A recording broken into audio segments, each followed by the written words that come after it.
جی عزیز طلبہ، گیریزم کالج سے on line classes کے سلسلے میں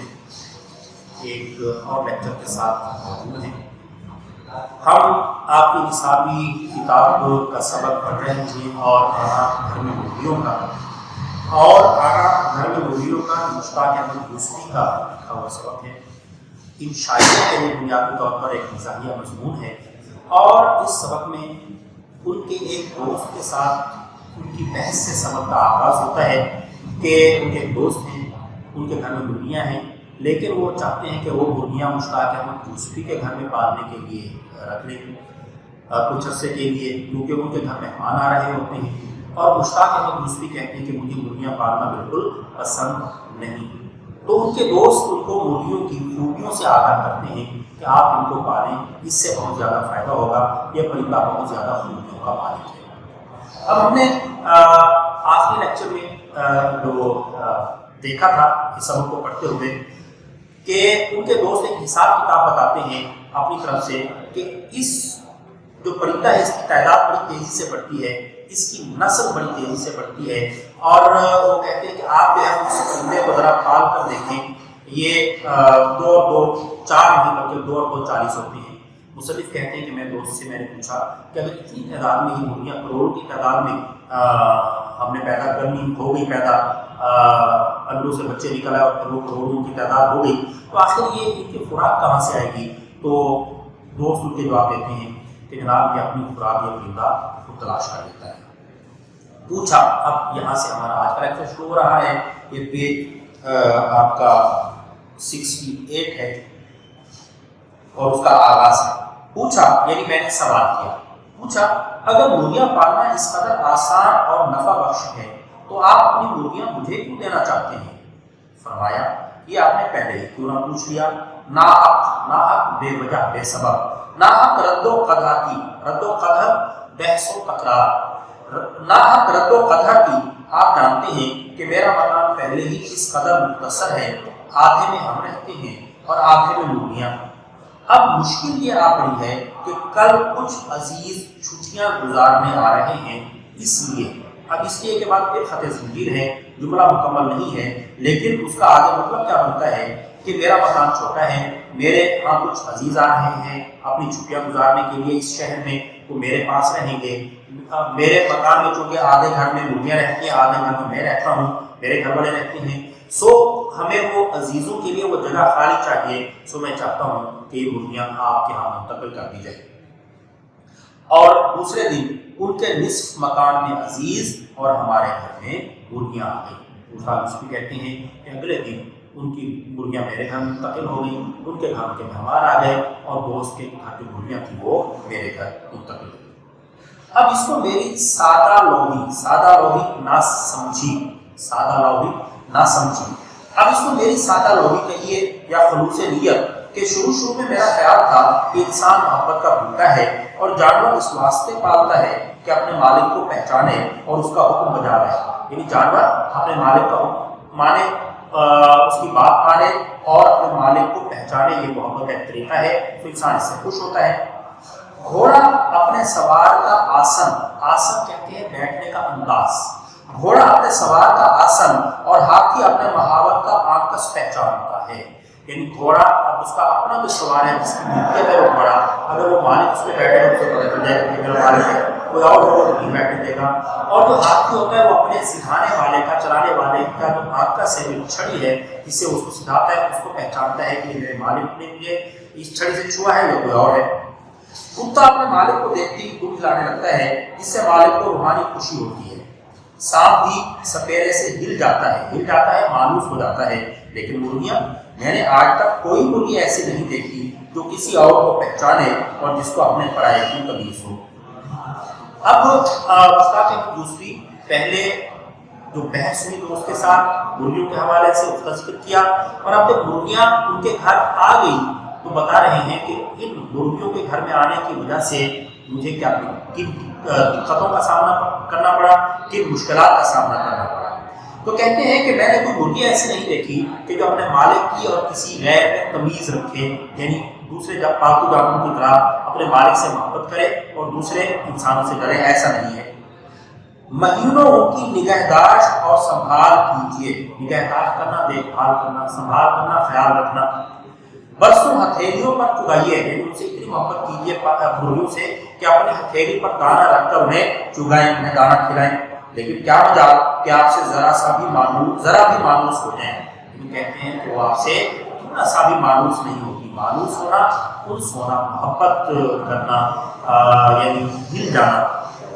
میرا مطلب یہ نہیں کہ میں یہ امید لگائے بیٹھا ہوں کہ میرے دہلیز پر قدم رکھتے ہی مرغ سرکس کے طوطے کی مانند توپ چلا کر سلامی دیں گے. کہتے ہیں اس کا مطلب یہ بھی نہیں ہے کہ میں یہ امید رکھوں کہ جب میں گھر میں داخل آؤں تو لوگ جو ہے وہ سرکس کے طوطے کی طرح توپ چلا کر مجھے سلامی دیں، یا چوزے میرے پاؤں میں وفادار کتے کی طرح لوٹیں گے. وفادار کتے کی طرح لوٹنا یعنی مالک گھر آئے تو کتا جو ہے وہ مالک کے قدموں میں بچھ جاتا ہے، لوٹنا بچ جانا.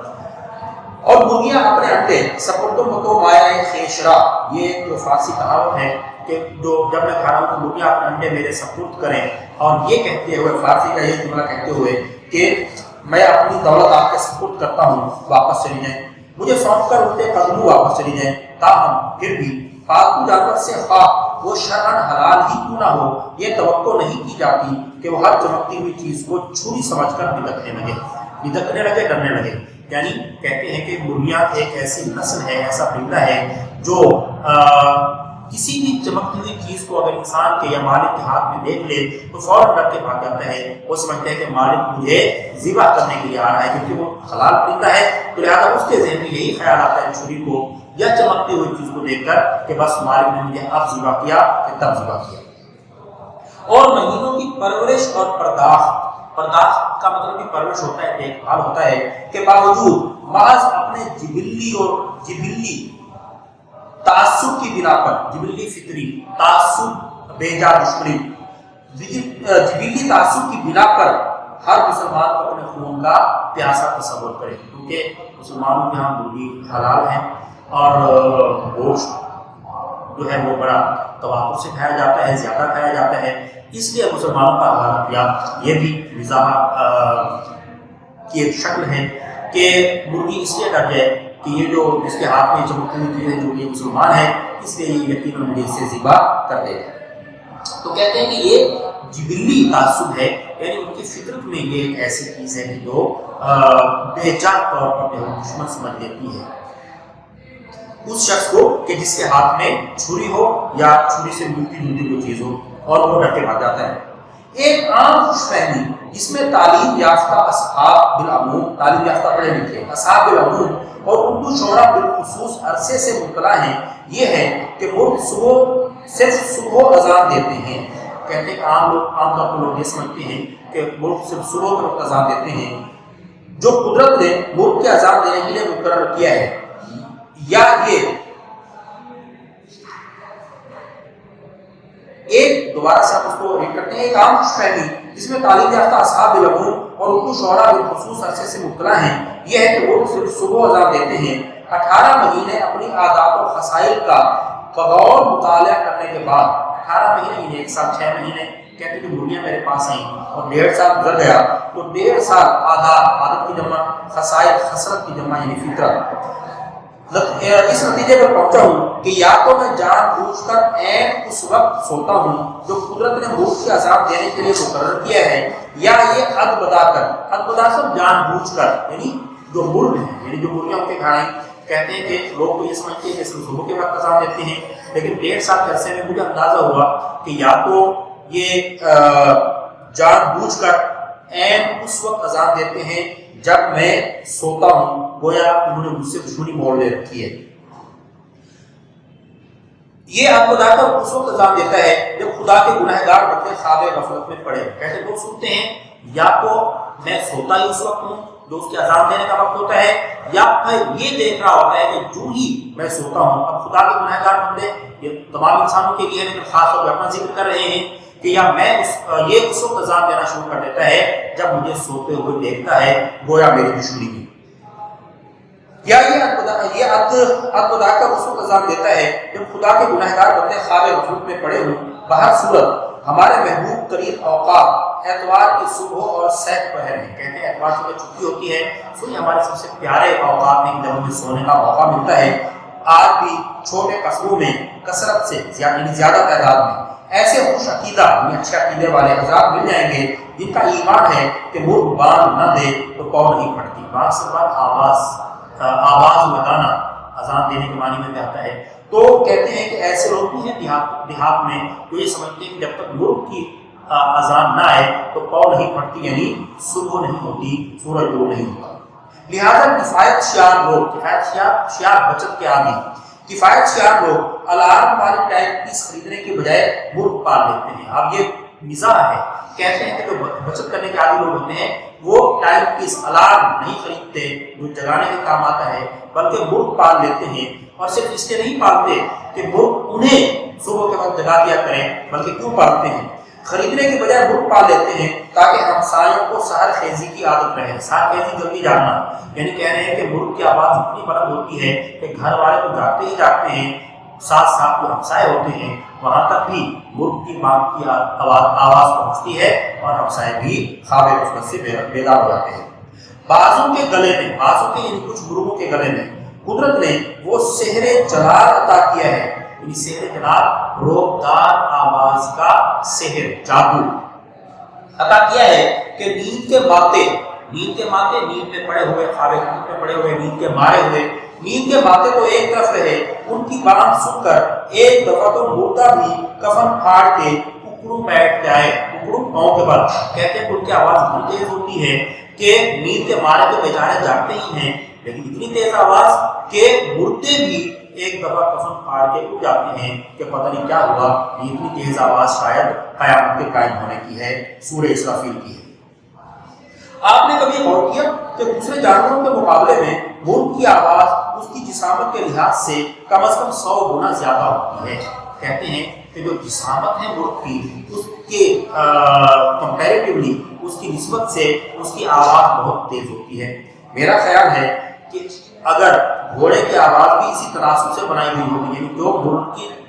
جسامت اور اس کی آواز کا تناسب ہے, اگر گھوڑے کی آواز بھی اس کے جسم کے تناسب سے ہوتی تو تاریخی جنگوں میں توپ چلانے کی ضرورت پیش نہ آتی. یعنی کہ توپ کا گولہ چلانے سے جو آواز پیدا ہوتی ہے, زوردار گھڑت کی آواز پیدا ہوتی ہے, کہتے ہیں کہ پھر گھوڑے کی آواز اس توپ کی آواز سے بھی کہیں زیادہ ہوتی, اور اس آواز سے دشمنوں کے دل دہل جاتے تو توپ کی ضرورت ہی باقی نہ رہتی. یہ بھی خالص مزاح ہے. اب یہاں یہ سوال کیا جا سکتا ہے کہ آخر مرغ اذان کیوں دیتا ہے؟ ہم پرندوں کی نفسیات کے ماہر نہیں, البتہ معتبر بزرگوں سے, معتبر جن پر اعتبار کیا جا سکے, معتبر بزرگوں سے سنتے چلے آئے ہیں کہ صبح دم چڑیوں کا چہچہانا اور مرغ کی اذان دراصل عبادت ہے. یعنی بزرگ کہتے ہیں کہ جو صبح کے وقت مرغ بولتے ہیں یا دوسرے پرندے بولتے ہیں تو یہ اصل میں اللہ کی عبادت, اللہ کا ذکر کر رہے ہوتے ہیں. لہٰذا جب مرزا عبدالودود بیگ, یہ مشتاق احمد یوسفی کا ایک فرضی کردار ہے جو انہوں نے مختلف تحریروں میں استعمال کیا, جب مرزا عبدالودود بیگ نے ہم سے پوچھا کہ مرغ اذان کیوں دیتا ہے تو ہم نے سیدھے سادے انداز میں یہی جواب دیا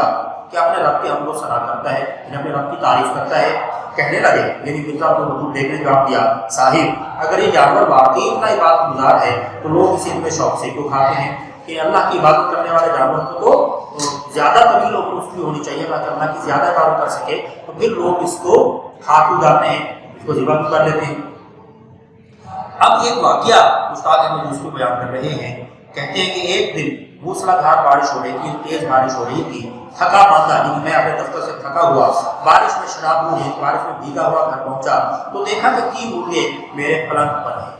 سفید چادر پر جا بجا پنجوں کے تازہ نشان تھے. اب یہاں یہ بات بھی یاد رکھیے کہ یہ آگے چل کر آپ کو پتہ چلے گا کہ مشتاق احمد یوسفی خود تو مرغیاں پالنے کے خلاف تھے, لیکن ان کی جو بیگم تھی وہ مرغیاں پالنے کے حق میں تھی. تو یہ واقعہ انہیں سے تعلق رکھتا ہے. تو کہتے ہیں کہ سفید چادر پر جا بجا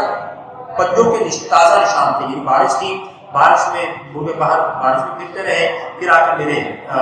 بستر پر چڑھ گئے, ان کے پنجوں کے نشان میرے بستر پر بن گئے. اور البتہ میری قبل از وقت واپسی کے سبب, یعنی وقت سے پہلے میں گھر پہنچ گیا, اس وجہ سے جہاں جہاں جگہ خالی رہ گئی وہاں سفید دھبے نہایت بدنما معلوم ہو رہے تھے. یعنی گویا کہہ یہ رہے ہیں کہ وہ ان مرغوں نے میرے بستر پر اتنی چہل قدمی کی کہ زیادہ تعداد میں ان کے پنجے لگ گئے، تو وہ جگہ میلی ہو گئی، اور جو سفید جگہ ہے وہ کم بچ گئی، تو گویا جو مٹی کی وجہ سے رنگ میلا ہو گیا وہ اصل میں بیڈ شیٹ کا رنگ معلوم ہو رہا تھا، اور جو سفید دھبے تھے وہ اس میں برے لگ رہے تھے۔ وہاں سفید دھبے نہایت بدنما معلوم ہو رہے تھے۔ میں نے ذرا درستی سے سوال کیا، درستی سے سختی سے، یعنی کس سے سوال کیا؟ اپنی بیوی سے، بیگم سے۔ میں نے ذرا درستی سے سوال کیا آخر یہ گلا پھاڑ پھاڑ کے کیوں چیخ رہے ہیں، یعنی مرغ بستر پر ٹہلتے ہوئے اذان دے رہے تھے، تو کہتے ہیں کہ میں نے بیوی سے کہا کہ آخر یہ کیوں چیخ رہے ہیں، گلا پھاڑ پھاڑ کے زوردار آواز میں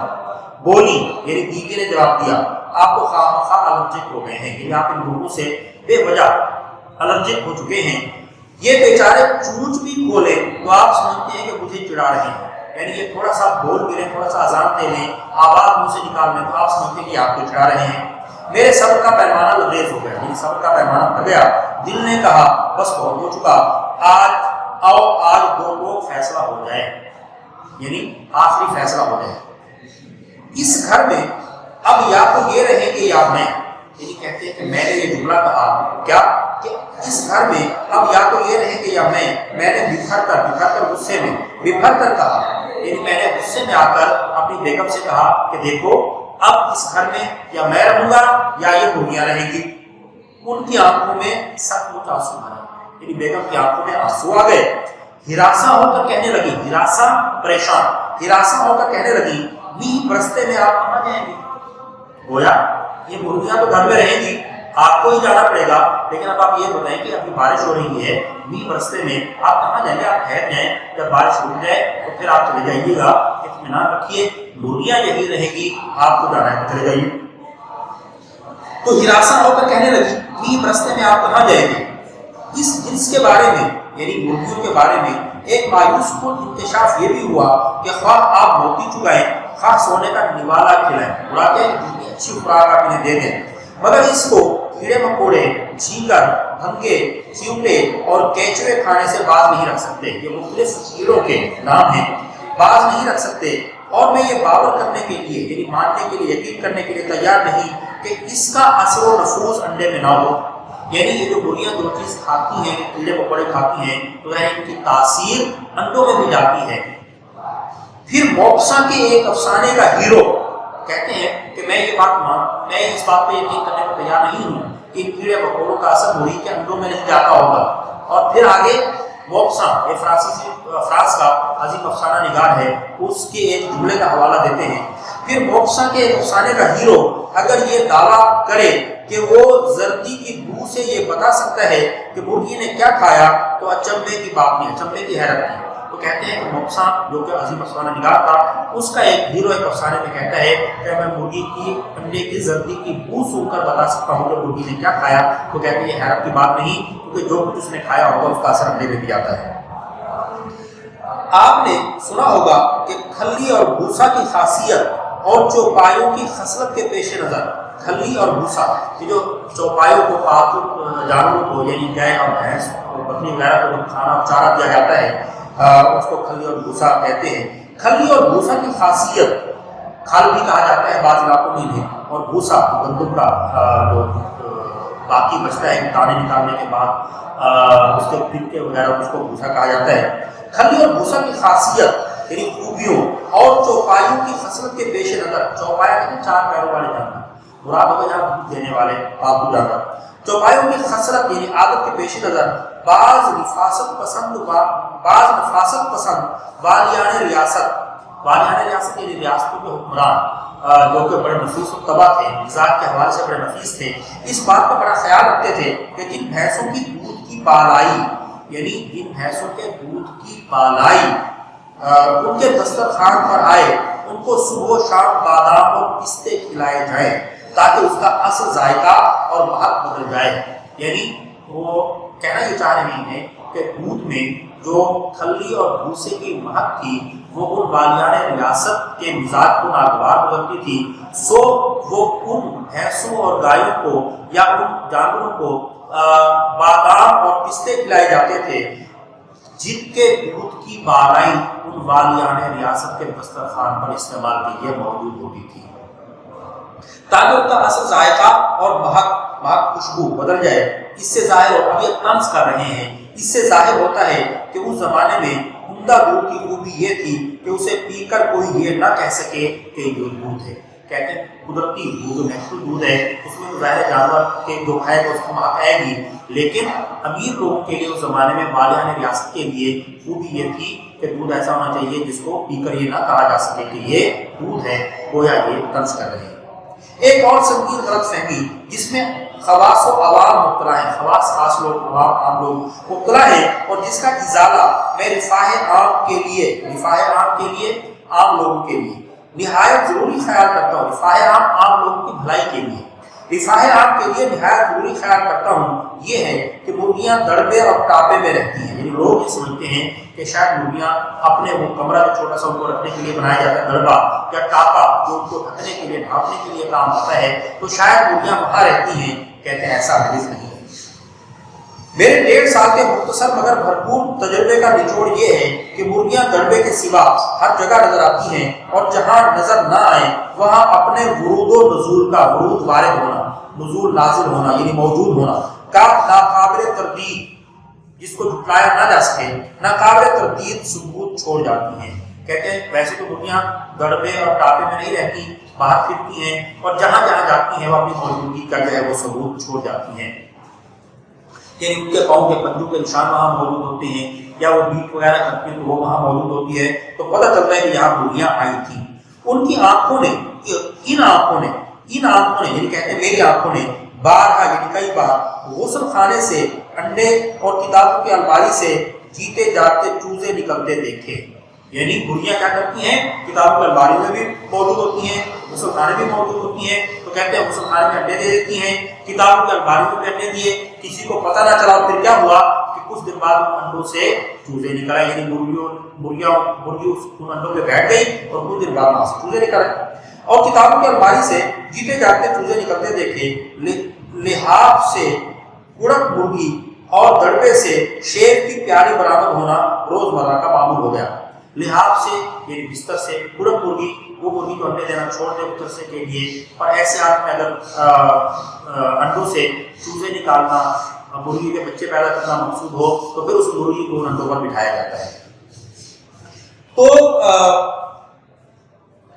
کڑک مرغی اور دڑبے سے شیر کی پیالی برآمد ہونا روزمرہ کا معمول ہو گیا۔ شیر کی پیالی دڑبے میں کیسے چلی جاتی ہوگی، یعنی بیگم میرے شیو کرنے کی جو پیالی تھی اسی پیالی میں وہ پانی بھر کر مرغیوں کو پلانے کے لیے دڑبے میں رکھ دیتی تھی۔ روزمرہ کا معمول ہو گیا، اور یوں بھی ہوا کہ ٹیلی فون کی گھنٹی بجی اور میں نے لپک کر ریسیور اٹھایا، مگر میرے ہیلو کہنے سے پیشتری پہلے ہی مرغ نے میری ٹانگوں کے درمیان کھڑے ہو کر اذان دی۔ یعنی کسی نے فون کیا، میں نے فون اٹھایا، اور پھر اس کے ساتھ ہی مرغ نے میرے ٹانگوں کے قریب کھڑے ہو کر اذان دی۔ اب جس نے فون کیا تھا اس نے جب وہ اذان سنی تو وہ یہ سمجھا کہ شاید میں نے غلط نمبر ملا دیا، کسی مرغ خانے کا نمبر ملا دیا ہے۔ درمیان کھڑے ہو کر اذان دی، اور جن صاحب نے ازراہ تلطف محبت سے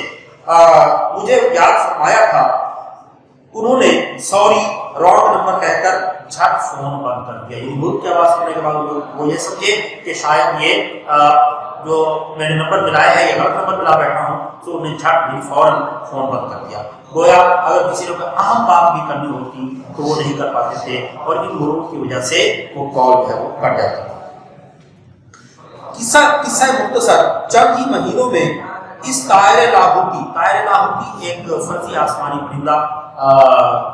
درویش کو فقیر کو بھی اقبال میں طائر لاہوتی کہا ہے، تو اس طائر لاہوتی نے گھر کا وہ نقشہ کر دیا، یعنی گھر کا وہ حال کر دیا کہ اسے دیکھ کر وہی شعر پڑھنے کو جی چاہتا تھا جو قدرے مختلف حالات میں حسنہ پری نے حاتم طائی کو سنایا تھا۔ حسنہ پری یہ آرائش محفل ایک داستان ہے، اس کا ایک کردار ہے، اور حاتم طائی عرب کا مشہور سخی۔ تو ایک ملاقات، جب ایک داستان میں ایک قصے میں حسنہ پری اور حاتم طائی کی ملاقات ہوتی ہے تو حاتم طائی کو حسنہ پری ایک شعر سناتی ہے۔ کہتے ہیں کہ یہ ویسے تو حسنہ پری نے سنایا تھا حاتم طائی کو، یہ حاتم طائی کے لیے کہا تھا، لیکن اب یہ شعر میرے منہ سے مرغیوں کے لیے زیادہ مناسب لگتا ہے۔ شعر کیا تھا، یہ گھر جو کہ میرا ہے تیرا نہیں، پر اب گھر یہ تیرا ہے میرا نہیں۔ یعنی پہلے تو یہ گھر میرا تھا تیرا نہیں تھا، لیکن جب سے تو آیا ہے گویا اب یہ گھر جو ہے وہ تیری ملکیت ہو گیا ہے، میری ملکیت نہیں رہا۔ اب گھر اچھا، یعنی یہ بڑھیوں سے کہتے ہیں، بڑھیوں سے یہ کہنے کو دل کرتا ہے کہ بھائی اب یہ گھر آپ کا ہوا، ہمارا کہاں رہا کہ آپ یہاں دندراتی پھرتی ہیں۔ اب گھر اچھا خاصا پولٹری فارم یعنی مرغی کھانا معلوم ہوتا تھا، فرق صرف اتنا تھا کہ پولٹری فارم میں عام طور سے اتنے آدمیوں کے رہنے کی اجازت نہیں ہوتی، یعنی پولٹری فارم میں ایک دو لوگ ہوتے ہیں مرغی کی حفاظت کرتے ہیں، جبکہ ہم سب گھر والے بھی گھر میں رہتے تھے اور ہمارے ساتھ مرغیاں بھی رہتی تھیں۔ جو حضرات اب آگے آخر میں ایک مزاح کے انداز میں مشورہ دے رہے ہیں، جو حضرات آلام دنیاوی سے یعنی دنیاوی دکھوں سے، علم کی جمع آلام دنیاوی دکھوں سے عاجز و پریشان رہتے ہوں، ان کو میرا مخلصانہ مشورہ ہے کہ مرغیاں پال لیں۔ پھر اس کے بعد پردہ غیب سے یعنی غیب کے پردے سے، غیب سے کچھ ایسے نئے مسائل یعنی مسئلے، پریشانیاں اور فتنے یعنی شر خود بخود اٹھ کھڑے ہوں گے، یعنی پیدا ہو جائیں گے کہ انہیں اپنی گزشتہ زندگی جنت کا نمونہ معلوم ہوگی۔ یعنی مرغیاں پالنے، تو یہ جو مرغیاں پالنا ہے یہ اتنی بڑی پریشانی ہے کہ انسان اپنی گزشتہ جو چھوٹی چھوٹی پریشانیاں جن کی وجہ سے وہ پریشان رہتا ہے وہ بھول جائے گا، اور مرغیاں پالنے کی پریشانی اتنی بڑی ہے کہ وہ سب غم اور سب جو تفکرات ہیں ان کو بھلا کر صرف اسی ایک پریشانی میں لگا رہے گا۔ گویا مرغیوں کے پالنے کی جو پریشانی ہے اسے تمام پریشانیوں اور دکھوں سے نجات عطا کرتی ہے۔ چراغ کریں یہ سبق جو ہے یہ مصنف کی کتاب چراغ کرنے سے لیا گیا ہے۔ عزیز بچوں، امید ہے کہ آپ نے یہ سبق اچھی طرح سمجھ لیا ہوگا۔ تشریح کے حوالے سے اور خلاصہ تشریحی MCQs معروضی، تو یہ تینوں حوالوں سے یہ سبق اہم ہے، اس کو اچھی طرح دیکھیے گا۔ اللہ حافظ۔